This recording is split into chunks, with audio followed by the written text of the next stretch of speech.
30%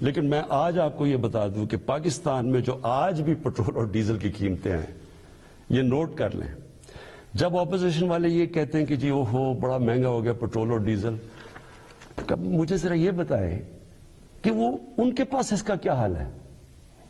ہمیں باہر سے امپورٹ کرنا پڑتا ہے، تیل اوپر چلا جائے ہم اس کے بعد کیا کریں؟ یعنی اگر ان کے پاس کوئی حل ہے تو ہمیں بتا دیں، کیونکہ اس وقت بھی پاکستان دنیا کے 190 ملکوں میں سے 25ویں نمبر پہ ہے جدھر ابھی بھی ہمارا تیل اور پٹرول اور ڈیزل سب سے کم بک رہا ہے. میں آپ کو ذرا بتا دوں کہ ترکی میں اس وقت ہمارا پاکستان میں 160 روپے لیٹر ہے، ہندوستان میں 260 روپے لیٹر ہے، بنگلہ دیش میں 185 روپے لیٹر ہے، ترکی میں 200 روپے لیٹر ہے. اور اگر ہم 70 ارب روپے کی ہر مہینے سبسڈی دیتے ہیں، یعنی گورنمنٹ سبسڈائز کرتی ہے، اگر ہم یہ نہ کریں 70 ارب روپے کا، تو آج پاکستان کے اندر پٹرول ہو 220 روپے لیٹر کا. میرے پاس اوگرا کی سمری آئی، انہوں نے کہا کہ 10 روپے زیادہ آپ کو 1 لیٹر پٹرول اور ڈیزل بڑھانا پڑے گا کیونکہ دنیا میں تیل مہنگا ہو چکا ہے. تو میں آج آپ کے سامنے بڑی خوشخبری سنانا چاہتا ہوں کہ بجائے 10 روپے بڑھانے کے ہم نے فیصلہ کیا ہے کہ 10 روپے پٹرول اور ڈیزل کو آج ہم کم کر رہے ہیں. اب پھر سے میں آپ کو بتاؤں کہ بجلی 60% امپورٹڈ فیول سے بنتی ہے، جو میں آپ کو پہلے بتا چکا ہوں. جیسے ہی باہر گیس مہنگی ہوتی ہے، کوئلہ مہنگا ہوتا ہے، تیل مہنگا ہوتا ہے، تو یہاں ہمارا جس کو کہتے ہیں فیول ایڈجسٹمنٹ چارج وہ بن جاتا ہے، ہماری بھی چیزیں اوپر چلی جاتی ہیں. ہم نے یہ بھی فیصلہ کیا کہ ہم اپنے لوگوں کو اب اس سے بچائیں گے. اگر ڈیمز بنا لیتے پہلے تو پاکستان کو تو بڑی سستی بجلی ملتی تھی، کیونکہ پانی سے جو بجلی بنانی ہے وہ ہمارے لیے، ہمیں تو کوئی فرق ہی نہیں پڑتا کہ باہر مہنگائی ہو یا نہ ہو. لیکن کوئی ڈیمز نہیں بنائی، 50 سالوں میں پاکستان میں کوئی ڈیمز نہیں بنی. ہم 10 ڈیمز بنا رہے ہیں پاکستان میں، اور انشاءاللہ اگلے 5 سے 10 سالوں کے اندر یہ ساری ڈیمز آ جائیں گی، اور اس سے انشاءاللہ ہمیں اگر باہر قیمتیں بھی بڑھیں گی تو انشاءاللہ ہم بچ جائیں گے اس سے. تو میں بجلی کا ہم نے فیصلہ کیا ہے کہ 5 روپے یونٹ ہم بجلی کم کر رہے ہیں. 5 روپے یونٹ بجلی کم کرنے کا مطلب کہ 20% سے 50% آپ کے بجلی کے بل کم ہوں گے. اور یہ بھی ہم اس کے لیے سبسڈی اور بڑی محنت سے اور جگہ سے ہم نے سبسڈی نکالی ہے. اور میں یہ کیونکہ سب سے بڑا مسئلہ لوگوں کو ہوتا ہے بجلی اور پٹرول اور ڈیزل، اس کی وجہ سے ساری چیزیں مہنگی ہو جاتی ہیں. تو ہم نے یہ فیصلہ کیا کہ ہم اگلے بجٹ تک ان 2 چیزوں کے اوپر ہم اب کوئی اضافہ بھی نہیں کریں گے، اور اس سے پہلے ہم نے یہ ان کو کم بھی کر دیا. 5 روپے یونٹ بجلی اور 10 روپے بلکہ 20 روپے پورا بنتا ہے پٹرول اور ڈیزل کا. پھر ہم نے احساس پروگرام کی، جو نچلے طبقے کے اوپر جو ہم 12,000 روپے دیتے تھے، جو 80 لاکھ خاندان کو ہم دیتے ہیں، اس کو ہم نے 12,000 سے 14,000 پہ کر دیا. پھر ہم نے ایک اور کام کیا نوجوانوں کے لیے جو گریجویٹس ہیں، جس نے BA کی ہوئی ہے، جس کے پاس نوکری نہیں ہے. ہم نے فیصلہ کیا کہ ہم ان کو انٹرنشپ دلوائیں گے. 30,000 روپے جو بھی گریجویٹ ہوگا اس کو کہیں انٹرنشپ دلوائیں گے تاکہ ان کو کم از کم کوئی پیسہ ملے. پھر ہم نے اسکالرشپس کا میں آپ کو بتا دوں 26 لاکھ ہم نے اسکالرشپس ہم صوبے جو ہمارے نیچے صوبے ہیں اور جو سینٹر ہے، اور اس کے اوپر 38 ارب روپیہ ہم خرچ کر رہے ہیں. یہ اب پرائم منسٹر کے جو پورٹل ہے اس کے اوپر اب سارا کنٹرول ہوگا. سارے میرٹ کے اوپر ہم خود چیک کریں گے، پوری کمیٹی بنائی ہوئی ہے اکیڈمکس کی، میرٹ پہ ملیں گے، اور کوئی بھی کسی کو مسئلہ ہوگا وہ اس پورٹل کے اوپر آئے گا. لیکن پھر اب جو IT سیکٹر جو فیوچر ہے ہمارے نوجوانوں کا، جس طرف دنیا جا رہی ہے ٹیکنالوجی کی ریولوشن، یہ ذرا آپ سنیں. IT سیکٹر کے لیے اس میں IT کمپنیز بھی ہیں اور فری لانسرز بھی ہیں. پہلی چیز، ان کو 100% ہم نے ٹیکس معاف کر دیا. پھر سے سن لیں، IT سیکٹر کے اوپر چاہے وہ کمپنیز ہیں یا فری لانسرز ہیں، 100% ان کو ہم نے ٹیکس پہ چھوٹ دے دی. دوسری چیز، فورن ایکسچینج. اب تک ان کا ہم نے کوئی کنڈیشنز لگائی ہوئی تھی کہ اتنا فورن ایکسچینج آپ کو پاکستان میں رکھنا ہے. ہم نے مکمل طور پہ 100% فورن ایکسچینج پہ ان کو چھوٹ دے دی ہے کہ یہ چاہے کوئی اس کے اوپر ریسٹرکشن نہیں ہے، باہر لے جائیں اندر لے آئیں، 100% اب فورن ایکسچینج کی موومنٹ ان کے ہاتھ میں ہے، یعنی ہم نے ریسٹرکشن ساری ختم کر دی ہے۔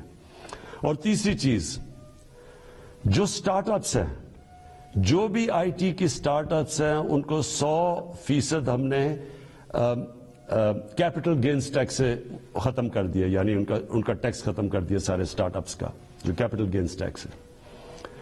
اس کے بعد انڈسٹریل پالیسی، اب یہ بھی پہلے ہم نے کنسٹرکشن پالیسی لے کے آئے تھے جس کی وجہ سے کنسٹرکشن میں پاکستان میں اٹھ گیا، اب ہم لے کے آ رہے ہیں آپ کے لیے انڈسٹریل پالیسی۔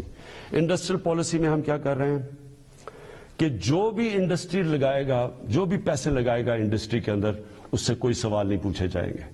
یہ ہم نے کنسٹرکشن میں بھی شروع میں یہ کیا تھا۔ اور جو سکھ انڈسٹری ہے اس کی ریوائول کے لیے ہم آپ کے سامنے پورا پروگرام ہے، ان کے لیے ٹیکس کی چھوٹ دیں گے ان کو، اس کے ساتھ انشاءاللہ کل میں لاہور کے اندر آپ کو پورا انڈسٹریل پالیسی کا پورا پیکج دے دوں گا۔ اور پھر تیسری چیز، جو اوورسیز پاکستانیز ہیں، جب بھی وہ پاکستان کی انڈسٹری میں انویسٹ کریں گے یا وہ پاکستان کے انڈسٹریلسٹ کے ساتھ جوائنٹ وینچر کریں گے، ان کو 5 سال کا ٹیکس ہالیڈے ہم نے کر دیا، 5 سال تک کوئی ٹیکس نہیں دیں گے۔ پھر ہمارا کامیاب پاکستان پروگرام ہے، سود کے بغیر قرضے دیں گے بزنس شروع کرنے کے لیے نوجوانوں کو، سود کے بغیر کسانوں کو دیں گے قرضے، سود کے بغیر وہ اپنی زمین پہ پیسہ خرچ کر رہے ہیں، اور پھر سستا سبسڈائز، بالکل جو غریب لوگ اپنا گھر بنانا چاہتے ہیں ان کو بالکل سستا قرضہ دیں گے۔ پھر اور یہ 407 ارب روپے کے قرضے ہیں جو یہ ان 3 ایریاز میں جائیں گے، لو کاسٹ ہاؤسنگ، گھروں کے لیے، کسانوں کے لیے اور بزنس کرنے کے لیے شہروں میں 407 ارب کے قرضے یہ اگلے 2 سال میں ہم دیں گے۔ پھر آخری 2 چیزیں، مجھے بڑا فخر ہے کہ ہم نے بڑی مشکلوں سے پاکستان میں بینکوں کو راضی کیا، ان کے لیے ان کے سارے جو آسانیاں پیدا کی، سبسڈائز کیا کہ بینکس چھوٹے لوگوں کو قرضے دیں۔ ابھی تک تنخواہ دار لوگ وہ ابھی تک ان کو بینک قرضے نہیں دیتے تھے، کمزور یعنی جو مزدور ہوتے ہیں، ویلڈر ہوتے ہیں، وہ کام کرنے والے، ان کی سوچ بھی نہیں سکتے اپنے لیے گھر بنانا۔ ہمیں 1 سال لگایا، ہم نے پوری ان کے لیے آسانیاں پیدا کی، گورنمنٹ نے سبسڈائز کیے قرضے، آسانیاں پیدا کی تاکہ اگر ایک آدمی اپنے گھر میں جو ایک کرائے کا گھر لیتا ہے، جو کرائے کے اوپر پیسے دیتا ہے، اسی پیسوں کی وہ قسطیں بن جائے اور اس کا اپنا گھر ہو جائے۔ تو مجھے بڑی خوشی یہ ہے کہ بینکوں نے اب تک اس میں 150 ارب روپے کے لو انکم غریب لوگوں کی جن کی آمدنی نہیں ہے ان کو دے چکے ہیں اپروولز، جس میں 50 ارب روپیہ ان گھروں کے لیے دے چکے ہیں، یعنی وہ کام شروع ہو گیا، گھر بننے شروع ہو گئے۔ اور آخر میں صحت کارڈ، مجھے سب سے زیادہ فخر یہ ہے کہ ہمارے جو صوبائی چیف منسٹرز تھے ان سب کو میں نے آگاہ کیا کہ یہ سب سے بڑی نعمت ہے ایک غریب گھرانے کے لیے کہ اس کے پاس ہیلتھ انشورنس ہو، جب بھی وہ ایک کوئی گھر میں بیماری ہو تو ان کو یہ خوف نہ ہو کہ ہم ہاسپٹل میں جا کے اپنا علاج نہیں کروا سکیں گے۔ اور پھر وہ کئی دفعہ گورنمنٹ ہاسپٹلز میں جاتے ہیں تو وہاں ڈاکٹرز نہیں ہوتے، اور خاص طور پہ دیہاتوں کے اندر ڈسٹرکٹس میں ڈاکٹرز نہیں ہوتی، نرسز نہیں ہوتی، اور وہ سارے شہروں میں آتے ہیں، دھکے کھاتے ہیں۔ یہ جو صحت کارڈ ہے یہ پاکستان کی تاریخ میں نہیں، یہ شاید ڈیولپنگ ورلڈ میں بھی، بلکہ ڈیولپڈ ورلڈ میں بھی اس طرح کا کہ آپ نے ہر گھرانے کو، ہر جو ہمارے صوبے ہیں سندھ کے علاوہ، کیونکہ پروونشل گورنمنٹس اس کا پیسہ دے رہی ہیں، ہر گھرانے کے لیے ہم انشاءاللہ مارچ کے آخر تک پنجاب میں ہر گھرانے کے پاس صحت کارڈ ہوگا، ہر خاندان 10 لاکھ روپے تک کسی بھی ہسپتال میں جا کے علاج کروا سکتا ہے۔ یہ ضروری ہے سمجھنا، پہلے تو ہوتا تھا گورنمنٹ ہاسپٹل، اب وہ پرائیویٹ ہاسپٹل میں جا کے علاج کروا سکتا ہے۔ اور ہر گھرانے کے پاس یہ صحت کارڈ ہوگا، اور انشاءاللہ یہ پورا ایک ہیلتھ سسٹم بن رہا ہے پاکستان میں۔ ابھی سے چھوٹے چھوٹے ہاسپٹل دیہاتوں میں جانا شروع ہو گئے ہیں، کیونکہ دیہاتوں میں ہمارے گورنمنٹ ہاسپٹل میں ڈاکٹرز نہیں ہوتے کئی دفعہ، تو پرائیویٹ سیکٹر جانا شروع ہو گیا۔ اور میری یہ خواہش تھی کہ پاکستان میں ایک پورا جال بچ جائے ہاسپٹلز کا، تو گورنمنٹ کے پاس تو کبھی بھی اتنا پیسہ نہیں آنا تھا، تو اب پرائیویٹ سیکٹر کے لوگ خود جائیں گے، کیونکہ اب ہیلتھ کارڈ ہوگا، غریب سے غریب گھرانے کے پاس بھی ہیلتھ کارڈ ہوگا، اور اگر ان کو گھر میں کوئی بیماری ہو وہ جا کے پرائیویٹ ہاسپٹل میں بھی اپنا علاج کروا سکتے ہیں۔ یہ میں سمجھتا ہوں کہ ہم نے جو ہماری 3.5 سال کی حکومت ہے، یہ سب سے بڑا کام ہے، کیونکہ جب کوئی گھر میں ایک بیماری ہو اور آپ کے پاس پیسہ نہ ہو تو اس سے زیادہ ایک خاندان کی بے بسی کا عالم نہیں ہوتا۔ میں آخر میں آپ کے سامنے، اپنی قوم کے سامنے یہ کہنا چاہتا ہوں کہ مجھے پتہ ہے یہ مشکل حالات ہیں، مجھے پتہ ہے کہ ہم نے یہ جو 3.5 سال گزارے ہیں، کبھی ایک مشکل سے نکلتے تھے، پھر دوسری مشکل، کبھی پلوامہ ہو گیا تو کبھی کرونا ہو گیا، اور اس کے بعد پھر مسئلے، اور اب یوکرین کا مسئلہ آ گیا، لیکن یہ میں آج آپ کو کہتا ہوں کہ سارا وقت میری اور میری حکومت صرف ایک چیز سوچتی ہے کہ ہم آپ کے اوپر کس طرح یہ جو آپ کے اوپر بوجھ پڑا ہوا ہے یہ ہم کیسے کم کر سکتے ہیں، اور انشاءاللہ یہ جب ہم اس سے نکلیں گے، اور جس طرح ماشاءاللہ ہمارا ملک صحیح راستے پہ چل پڑا ہے، اکانومی صحیح راستے پہ چل پڑی ہے، بلومبرگ ویسے میگزین جو کہ دنیا کی اکانومیز کا جائزہ لیتی ہے، اور پھر IMF جس نے ابھی رپورٹ میں کہا ہے کہ پاکستان کی جو گروتھ ہے، جو ان کی دولت میں اضافہ ہے، جو ہوتا جا رہا ہے، وہ اب یہ صحیح راستے پہ، اور یہ سسٹینبل ہے۔ یہ بہت بڑی چیز ہے کہ ایک مشکل وقت سے نکل کے آج پاکستان صحیح راستے پہ نکل چکا ہے۔ پاکستان پائندہ باد۔ وزیر اعظم پاکستان عمران خان قوم سے خطاب کر رہے تھے، بڑے اعلانات کیے ہیں انہوں نے۔ پیٹرول ڈیزل میں فی لیٹر 10 روپے سستا کرنے کا انہوں نے اعلان کیا ہے، بجلی فی یونٹ 5 روپے سستی کرنے کا اعلان کیا ہے، اور کہا ہے کہ اگلے بجٹ تک پیٹرول ڈیزل بجلی مہنگی نہیں کریں گے۔ IT سیکٹر پر 100% ٹیکس چھوٹ دے دی گئی ہے۔ وزیر اعظم عمران خان نے قوم سے خطاب کرتے ہوئے جو موجودہ مسائل ہیں ملک کے، ان پر بھی روشنی ڈالتے ہوئے کہا کہ مہنگے تیل کا مسئلہ ضرور ہے، اس مسئلے کا اگر کوئی حل ہے تو وہ اپوزیشن دے۔